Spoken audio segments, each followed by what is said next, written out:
एक सुरक्षा रक्षक आणि एक अग्निशमन विभागाचा जवान हे 2 लोक या दुर्घटनेमध्ये मृत्युमुखी पडले. 21 मे 2026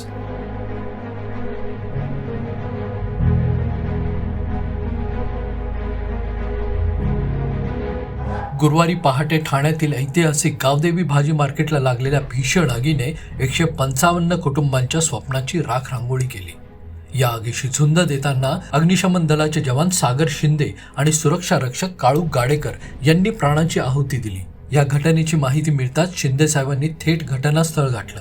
प्रशासनाला तातडीने कामाला लावलं.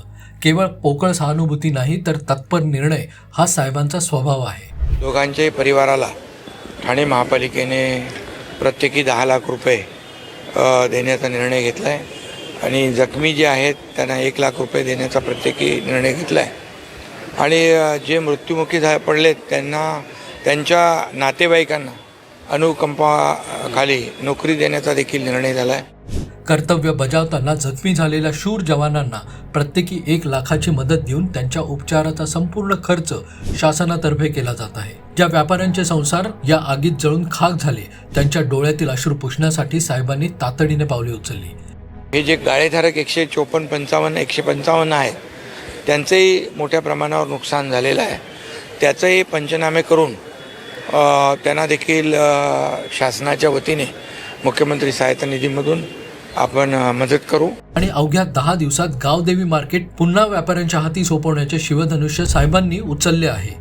भविष्यात अशा घटना घडू नयेत म्हणून अवघ्या 2 दिवसात ठाण्यातील सर्व महानगरपालिका मार्केटचे फायर, इलेक्ट्रिकल आणि स्ट्रक्चरल ऑडिट करण्याचे धाडसी आदेश साहेबांनी दिले आहेत. पण साहेब यावरच थांबले नाहीत तर ते थेट रुग्णालयात पोहोचले. जखमी झालेल्या शूर जवानांच्या पाठीवर मायेचा हात ठेवून काळजी करू नका, महायुती सरकार तुमच्या पाठीशी आहे हा धीर साहेबांनी दिला. शब्द पाळणारा नेता, संकट समयी सावली बनून पाठीशी उभा राहणारा आधार आणि ठाणेकरांचा खरा संकटमोचन म्हणजेच मदतीचा हात एकनाथ साहेबांच्या या संवेदनशील तत्परतेला आणि जनसेवेला मानाचा मुजरा.